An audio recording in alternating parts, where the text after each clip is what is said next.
Question existentielle. Question très importante.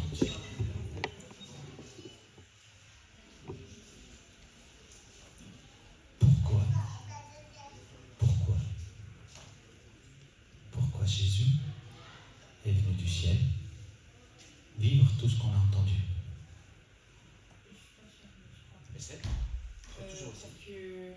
Pour que plus de gens croient en lui et qu'ils puissent être sauvés du coup. Parce qu'en fait Dieu il a envoyé un enfant sur terre pour ensuite qu'il y ait plus de gens du coup qui viennent à lui. Il a rajouté quelque chose? Pour prendre le péché et nous sauver. Amen. On est d'accord que tout ça, c'est que par amour pour nous sauver. Jean 3,16, car Dieu a tant aimé le monde qu'il a donné son Fils Jésus, afin que quiconque croit en lui ait la vie éternelle. Pour qu'on puisse aller où? Qui est où? Elle a dit au paradis. Qui est où? On montre le ciel, il est où? D'accord?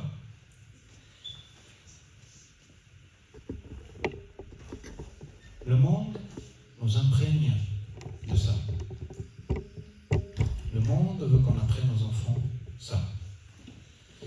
Mais celui qui est venu du ciel, c'est Jésus. Celui qui est monté au ciel, c'est Jésus. Et celui qui veut nous emmener avec lui, c'est Jésus.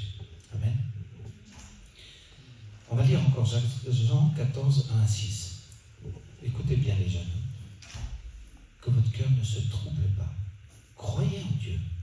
Croyez aussi en moi. Et c'est Jésus qui parle. Il y a beaucoup de demeures dans la maison de mon Père.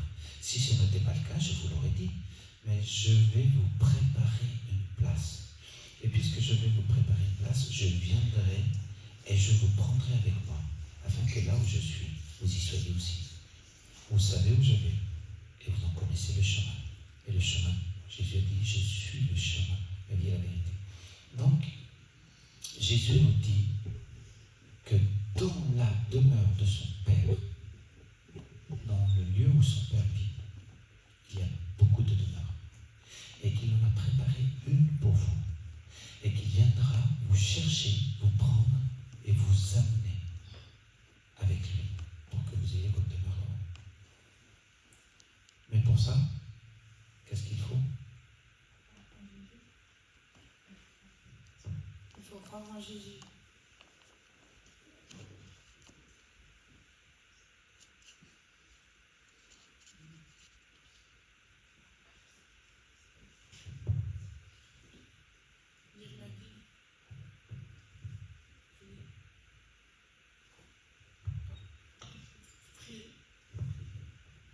Il faut avoir la foi aussi.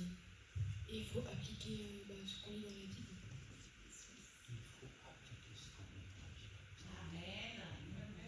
Il faut appliquer ce qu'on met dans la Bible. Si moi dans la Bible je dis aime Dieu de tout ton cœur, toute ta force, tout ton esprit, toute ta pensée, et aime ton prochain comme toi-même. Si je ne l'applique pas, ça reste une lettre morte. Si je n'applique pas ces deux commandements qui résument toute la Bible, est-ce qu'il me prendra quand je viendrai? Vous connaissez le Notre Père? Non. Tu connais le Notre Père? Vas-y, juste le début. Notre Père qui est aux cieux. Merci. Il est où? Aux cieux. Aux cieux. Donc Dieu est aux cieux. Jésus est venu et veut nous prendre aux cieux. Mais il viendra nous chercher, il a préparé même une demeure pour nous. Je n'aimerais pas que notre demeure reste vide. Il vient nous chercher. Et son Père, il a dit mon Père, votre Père. Donc son Père, notre Père, est aux cieux. Il ne faut pas qu'on l'oublie. Et parfois dans ce monde, on a tendance à l'oublier. Satan s'en occupe. Satan travaille fortement pour qu'on l'oublie. On vient de faire un petit spectacle, c'était sympa pour les petits. Maintenant, on va passer à nous.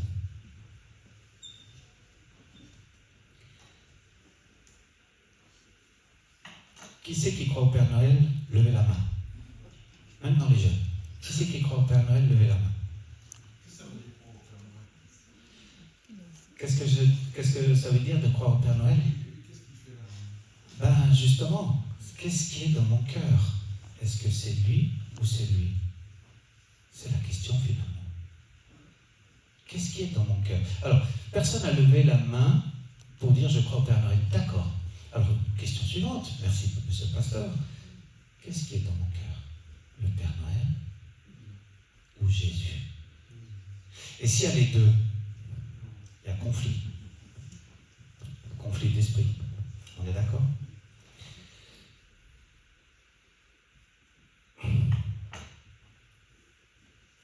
Finalement, ce qu'on dit n'a pas de valeur si ce n'est pas suivi d'actes. Je t'aime, ma femme. Et je me tire 3 mois et je ne lui parle plus pendant 3 mois. Est-ce que je l'aime? Les dames ont dit non. Mais monsieur, on dit, ça dépend ce que tu fais. Non, c'est pas vrai, je veux dire. Nos paroles doivent être suivies d'actes. En gros, nos paroles doivent suivre ce que notre cœur dit. Si moi je dis, j'ai Jésus dans mon cœur, je n'ai pas le Père Noël, est-ce que mes actes démontrent cela ou pas? Alors je vais vous poser une question. Qu'est-ce que vous allez faire à Noël? Qu'est-ce que tu vas faire à Noël? On commence par toi. Un repas de famille. Un repas de famille. Yes! Bon, puis souvent c'est un bon repas. On est d'accord? Ouvrir des cadeaux. Ouvrir des cadeaux. Qui c'est qui aime les cadeaux? Levez la main. Tout le monde a levé la main. Ah! Qu'est-ce que tu fais d'autre à Noël? Des fois, la veille, aller à l'église, s'il y a un culte. Et s'il n'y a pas de culte, tintin. Qu'est-ce que tu fais à Noël? Des fois, on prie avant d'ouvrir les cadeaux. Des fois, on prie avant d'ouvrir les cadeaux. C'est bien ça, bravo. Donc, si j'ai bien compris,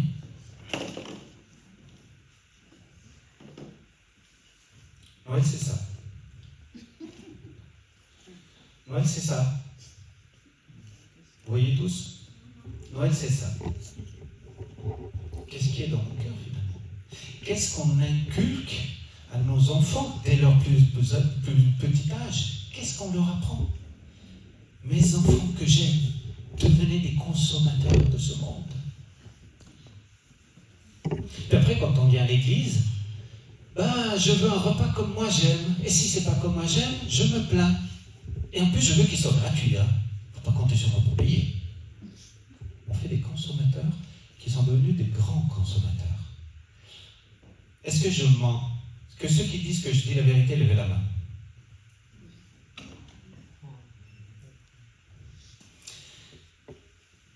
Combien de fois vous avez été frustré à votre anniversaire, à Noël, parce que vous n'aviez pas le cadeau comme vous vouliez, que vous n'aviez rien reçu ou pas reçu ce que vous vouliez? C'est qui est dans votre cœur? Lui ou lui? Donc la réflexion de dire, voilà, finalement, où est-ce que mon cœur est tourné? Femmes, dès aujourd'hui, à chaque réunion chrétienne, on lira la Bible, on prendra un temps d'apéro et on lira la Bible. Et on lira, qu'est-ce que c'est que cette fête? Noël, il y a quoi d'autre? Pâques, Halloween? C'est chrétien, oui. Notre anniversaire? Quoi d'autre? Quoi d'autre? La Toussaint? C'est quoi la Toussaint? Qui sait ce que c'est la Toussaint? Fête des morts. La Toussaint et Halloween, on peut dire que c'est la même chose. Quoi d'autre? Il y a encore 2 autres fêtes. Et pourtant, on en a parlé à l'école du dimanche. Je vois que vous avez écouté. La Pentecôte, bravo. Il y en a encore une. Hein? La Chandeleur. Oui. des rois. C'est quand les rois mages sont... Les mages, pas les rois mages, pardon. La Bible dit les mages, quand les mages sont arrivés. Ok. L'ascension, ça vous dit quelque chose? Le pont? Le pont de l'ascension. Ah, la fête du pont! Tonnerre! Mais c'est quel pont? Non, c'est pas le pont, c'est l'ascension. L'ascension, c'est quoi? Ascension, ascenseur.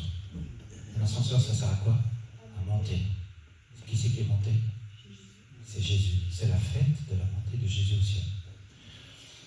Donc, et pourtant, on en a parlé à l'école du dimanche.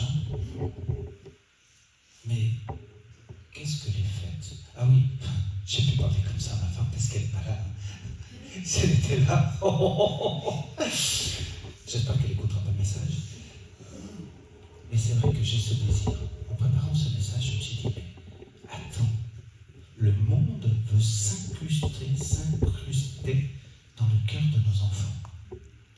Mais comment l'en empêcher si nous-mêmes, il s'est incrusté en nous? Si nous-mêmes, les fêtes, tiens, qu'est-ce que tu manges aux jeunes Genevois? La langeole. Normalement, on mange quelque chose de particulier à Genève aux jeunes Genevois. C'est quoi? Le gâteau au pruneau. Voilà, le gâteau au pruneau. Qui c'est qui connaît le gâteau au pruneau là? Levez la main. Voilà. Aux jeunes, on mange.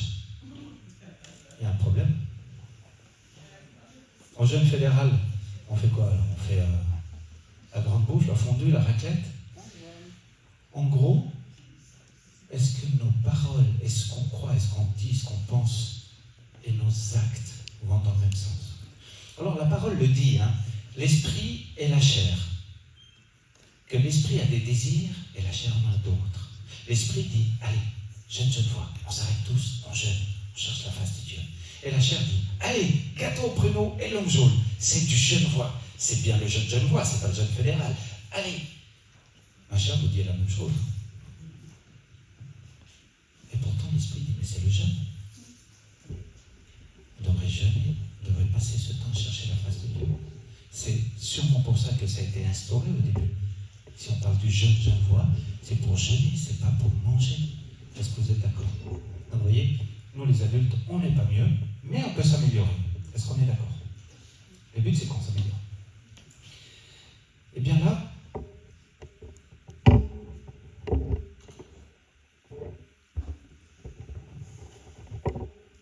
on va passer au verset 1 Jean 2, 16.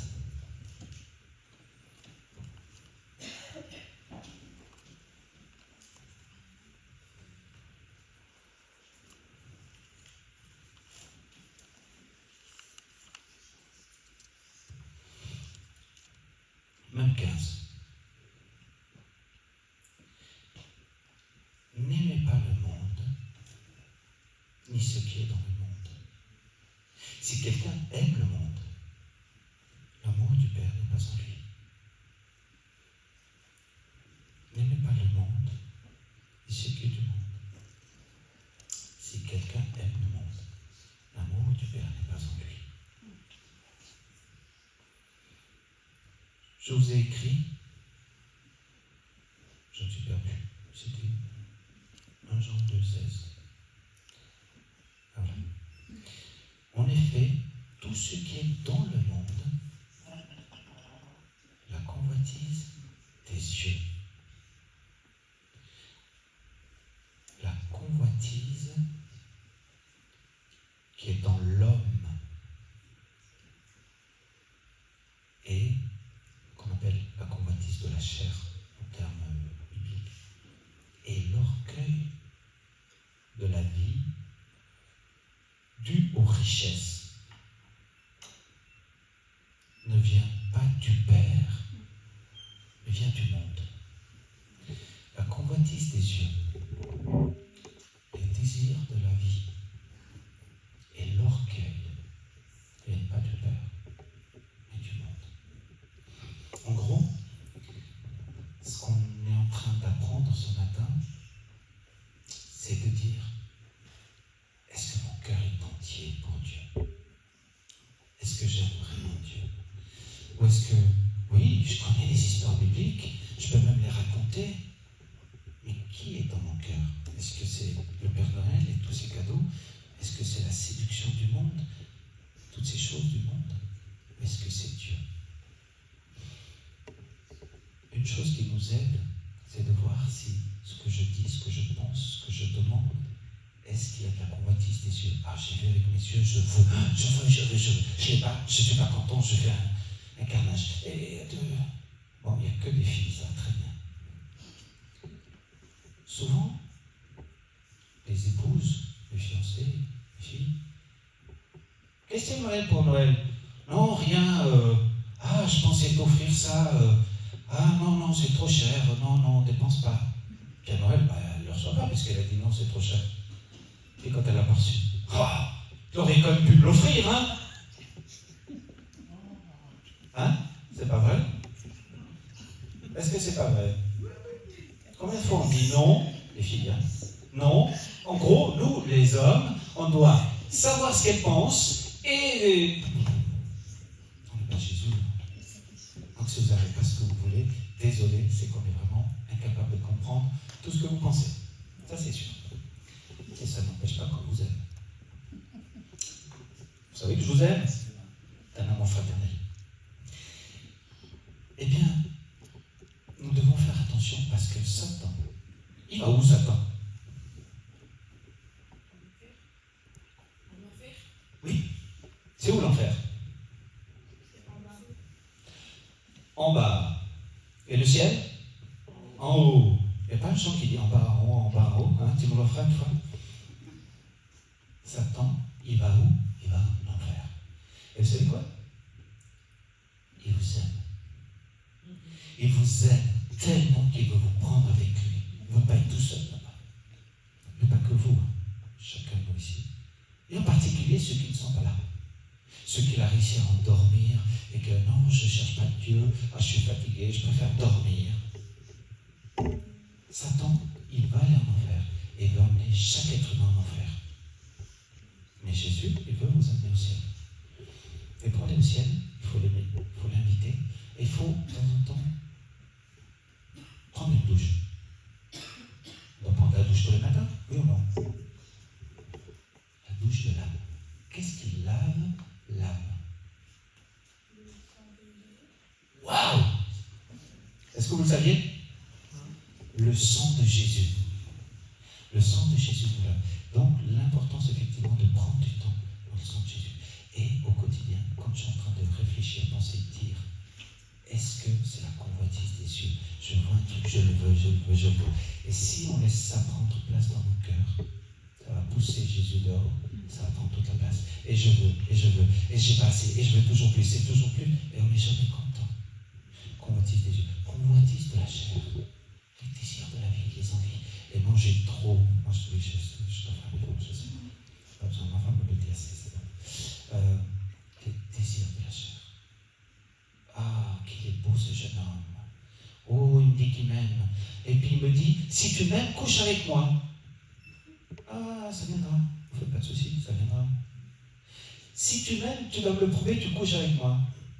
La réponse à lui dire, si toi tu m'aimes, tu attends qu'on soit adulte, tu travailles, tu te maries, et après on verra. On est d'accord? Convoitise de la chair et l'orgueil de la vie. Ah, je suis le meilleur, moi je ne suis pas comme les autres, t'as vu l'autre, comme il s'habille, t'as vu comme il parle et tout ça. Moi, comme je chante, je suis le meilleur, il n'y a pas la chanteuse, oui, il est là. C'est pas de toi que je parle. C'est quand moi je chante, c'est le miroir, il expose. C'est pour ça que je ne chante pas. L'école des dimanches, je chante jamais, c'est horrible. Je suis meilleur que les autres. Je puis tout par celui qui me fortifie. Par l'Esprit Saint, je peux faire de grandes choses. Mais si je les ai faites, c'est pas bon. C'est le Saint-Esprit. On est d'accord? Donc on doit combattre. On doit combattre ça. On doit combattre les idoles. On voit dans l'Ancien Testament, le peuple d'Israël péchait. Il s'éloignait de l'Éternel et se mettait à chercher des idoles, à adorer Baal et d'autres idoles, Astarté, des idoles qu'ils avaient comme ça à l'époque. Puis on se dit, mais ils sont malades. Allez se prosterner devant des statues, ou des statues ou des machins comme ça. Nous, dans notre cœur. C'est pas ça qui prend la place? Est-ce que c'est pas une idole finalement qui a pris la place? Est-ce que moi, je veux, comme moi je le veux. Où est-ce que c'est Jésus? Et Jésus, il était comment? C'est quoi son caractère, vous vous souvenez? Il était sage, juste. Quoi d'autre? Humble, bravo, contraire de l'orgueil. Quoi d'autre? Généreux. Il a donné quoi? Sa vie. Et il était doux, humble et généreux et sage et toutes les qualités, on peut lui les donner. Eh bien, est-ce que c'est mauvais de faire des cadeaux? On va regarder ce que dit la Bible.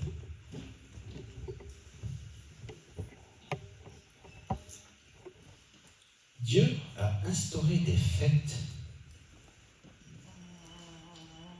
Quelles sont les fêtes que Dieu a instaurées? Oui? Les fêtes que Dieu il a fait. Non, c'est ici. Oui. Les fêtes que Dieu a instaurées dans l'Ancien Testament. Plus compliqué. Les adultes. Quelle fête Dieu a instaurée? La Pâque, Pessa. La fête des tentes, la fête des tabernacles, Sukkot, ça s'appelle, je crois.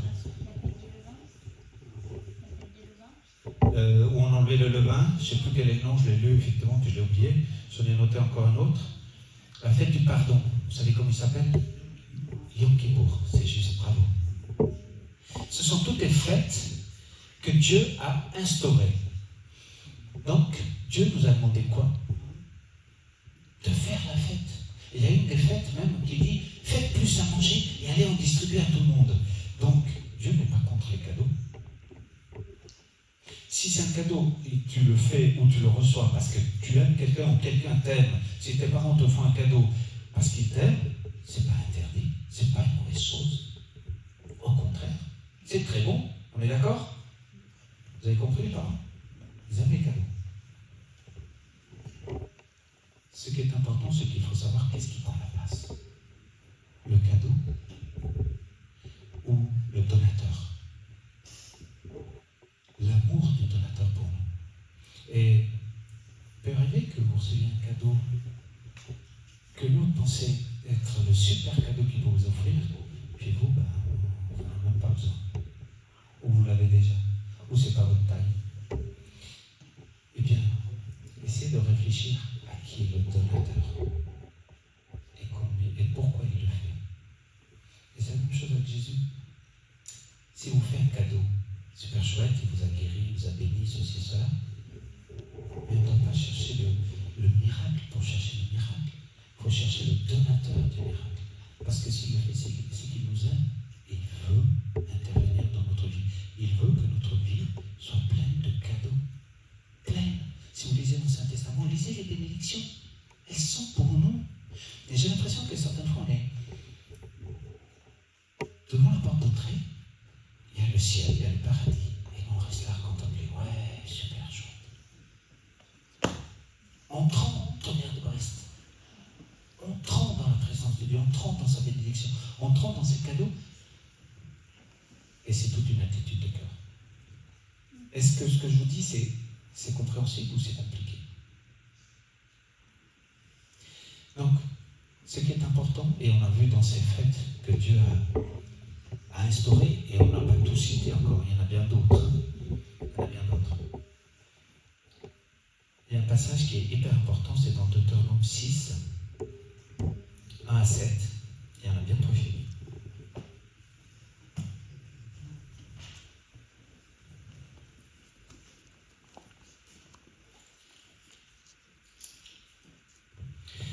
Deutéronome 6, 1 à 7, ça c'est pour les parents. Mais j'ai envie de dire, même ceux qui ne sont pas parents, vous avez sûrement des gens qui vous entourent, surtout des enfants. Et c'est valable pour vous aussi. Un jour, vous aurez des enfants, mais déjà maintenant, vous avez peut-être des petits frères, des petites sœurs, vous avez peut-être des petits que vous rencontrez. Écoutez bien ce que dit la Bible. Voici les commandements et les prescriptions et les règles que l'Éternel, votre Dieu, a ordonné que vous enseigniez. Voici les ordonnances, les règles, la Bible. Que vous enseigniez et que vous les mettiez en pratique dans le pays où vous allez en prendre possession. C'est ce que tu disais, je ne sais plus de vous deux disait, mettre en pratique. Parce que si on les lit et qu'on ne les pratique pas, c'est du blabla. On doit lire et mettre en pratique. Et quand on met en pratique, on est en train de changer de camp. Notre vie est en train d'être transformée. On devient moins moi, et plus lui et l'autre, lui et l'autre. Votre Dieu a ordonné de vous enseigner ces règles et ces prescriptions afin que tu craignes l'Éternel ton Dieu en respectant tous les jours de ta vie, toi ainsi que ton fils et ton petit-fils, toutes ces prescriptions et ces commandements que je te donne, afin que tu vives longtemps. Tu les écouteras donc, Israël, et tu verras les mettre en pratique afin d'être heureux, de devenir nombreux, très nombreux, comme l'a dit l'Éternel, le Dieu de tes ancêtres, en te promettant un pays où coule le lait et le miel. Écoute Israël, écoute notre Dieu. Il est le seul Éternel. Tu aimeras ton Dieu de tout ton cœur, de tout ton esprit, de toute ton âme et de toute ta force. Les commandements que je te donne aujourd'hui seront dans ton cœur. C'est toute une attitude de cœur. Vous comprenez, les jeunes, c'est dans le cœur. Est-ce que dans le cœur, c'est Jésus qui prend la place? Ou est-ce que c'est mon téléphone? C'est les amusements? C'est les soirées? C'est la télévision? Qu'est-ce qui prend la place dans ton cœur? Tu les répéteras, écoutez bien les parents, à tes enfants. Tu en parleras quand tu seras chez toi, quand tu seras en voyage, quand tu te coucheras, quand tu te lèveras. Comment veut-on que nos enfants sachent les choses de Dieu? Ah ben oui, je l'aurais déjà tout lu ça, il y a 15 ans en arrière. Si nous, on a besoin de lire ça tous les jours, si on a besoin de replonger dans la parole tous les jours, nos enfants aussi en ont besoin. Oui. Répète la question. Noël, à l'époque, on disait la nativité, qui veut dire la naissance de Jésus. Noël, c'est la naissance de Jésus. Mais le monde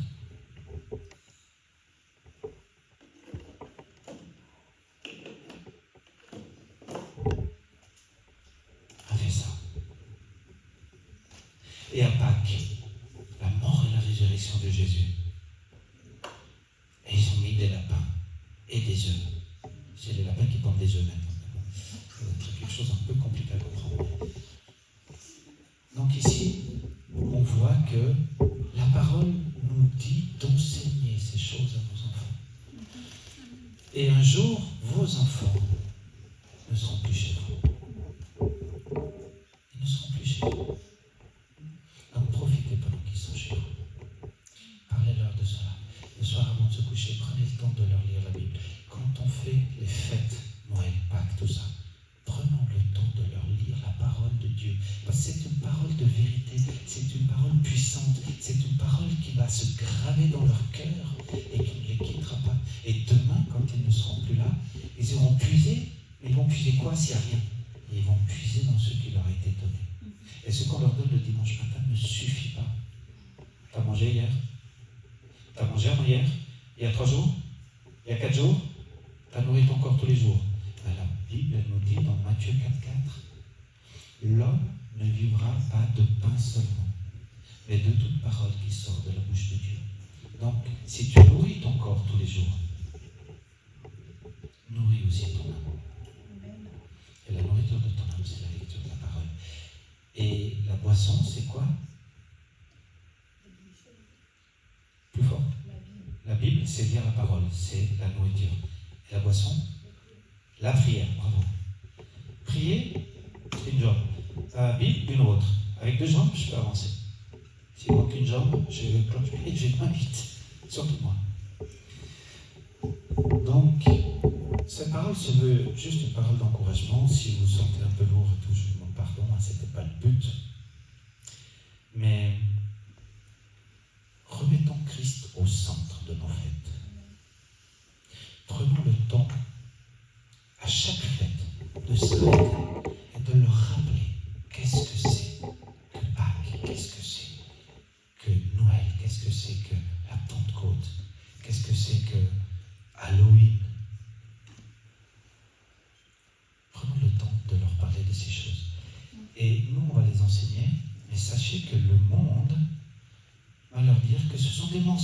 on leur a dit. Et que la vérité, c'est ça. Ça, c'est Noël. Au point qu'on peut nous poser la question, est-ce que finalement Noël, c'est chrétien? Alors effectivement, ça, c'est pas chrétien. Mais ça, c'est ce qui s'est passé. Et on fête Noël, fin décembre, ça ne veut rien dire. Parce qu'on ne sait pas exactement quand il est arrivé. J'ai une cliente qui est venue une fois à la banque, et je regarde sa pièce d'identité, et elle était née le 01, je ne sais plus, 1950, j'invente les chiffres. Puis je fais, vous êtes vraiment né le 1er janvier? Elle me dit, mais j'en sais rien. Mes parents, ils n'en savent rien. Je suis né à telle période, il faisait chaud, il faisait froid, j'en sais rien ce que c'était, ce qu'elle m'avait dit. Ils n'en savaient rien. Ils ont été un mois après pour l'inscrire, donc la date précise, ils n'en savaient rien du tout. C'est pas ça qui est important. Ce qui est important, c'est qu'elle avait son anniversaire chaque année à une date précise pour à peu près quand elle est née. Et nous, ce qui est important, c'est qu'est-ce qui est important à Noël? À de fêter la venue de Jésus. Qu'est-ce qui est important à Pâques? De se souvenir qu'il a donné sa vie pour nous et qu'il est ressuscité pour nous. Qu'est-ce qui est important à ton anniversaire? Mais qu'il y a des gens qui t'aiment. Après que le cadeau soit comme tu veux ou pas comme tu veux, c'est pas ça qui est important. Ce qui est important, c'est est-ce que mon cœur est attaché à Jésus? Nous, on a fait quelque chose pendant des années, là, on a arrêté ces 2-3 dernières années, puis ça m'énerve, il faudrait qu'on remette en place. On ne faisait pas de cadeau à Noël. Vous n'avez pas de cadeau? Et je leur disais, votre plus beau cadeau, c'est Jésus. Point. Mes enfants ont vécu comme ça, 15 ans. Droit derrière, sont arrivés les parois. Il n'y a pas écrit roi dans la Bible, il y a écrit mages. Sont arrivés les mages. Et ils ont fait des cadeaux. Pourquoi? Parce qu'ils aimaient Jésus. Ils sont venus l'adorer et lui faire des cadeaux parce qu'ils l'aimaient. Eh bien, nos enfants, on leur faisait des cadeaux au 6 janvier en disant, les mages ont fait des cadeaux à Jésus, nous on vous fait des cadeaux. Et du coup, tout était à moitié pris au magasin. On s'en sortait bien. Les 4 gamins, c'était plus facile. Mais ce n'était pas pour le prix des cadeaux qu'on le faisait. C'était uniquement pour dire, Noël, c'est Jésus qui est venu dans le monde. Et ma prière, ce matin, et j'en ai terminé là, c'est que vous puissiez poser dans vos cœurs quelle place a Jésus. De le nommer, c'est bien. C'est bien, il y en a qui ne le nomment pas. De l'inviter à prendre toute la place, c'est bien. Et de le mettre en pratique. Mais pour mettre en pratique, il faut aussi lire. Combien d'heures vous passez sur votre téléphone? On s'en a déjà regardé une fois ou deux. Je crois que celui qui le passait le moins, c'était 3 heures par jour. Et ça allait de 3 heures à 5 heures. Je ne parle pas que des jeunes. Les adultes, je suis sûr que si vous jetez un coup d'œil, vous allez être surpris. Mais la Bible, j'ai pas le temps. Ah bah ouais, c'est vrai, si je passe trop de temps sur mon téléphone, j'ai pas le temps pour la Bible. Ça, c'est sûr.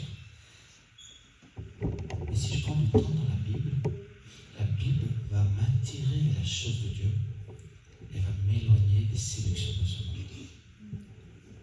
Et c'est un combat, parce que Satan, c'est comme un lion rugissant, cherchant qui dévorer. Et il veut vous éloigner de Christ. C'est un combat pour tenir bon Christ. C'est un combat pour dire Christ d'abord. Pas moi et mes désirs. Christ d'abord. C'est un combat. Et si vous battez, si vous faites ce combat, vous serez heureux toute votre vie et vous irez au paradis, au ciel, avec lui, où il y a une demeure qui vous attend. Au ciel, le pasteur, il est arrivé au ciel. Et une belle maison, mais magnifique, vraiment magnifique. Il était là, waouh. Puis, droit derrière arrive son épouse. Un château encore plus grand et tout. Puis le pasteur dit, mais attendez, moi je ne comprends pas. Mais c'est moi le pasteur, pourquoi elle a une plus belle maison? Mais pasteur, quand toi tu peux appeler les gens à la prière, personne toute l'église qui priait.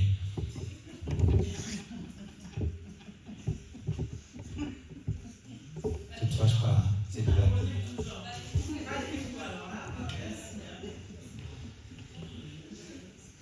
Le fruit de l'esprit, l'amour,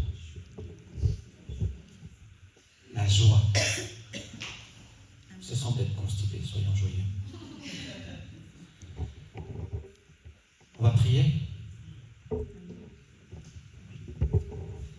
Seigneur Jésus, nous voulons te demander pardon parce que on voit que le monde a pris de la place dans nos cœurs. Le moi a pris de la place dans mon cœur. Le je veux un cadeau comme moi je veux des cadeaux, a pris de la place dans mon cœur.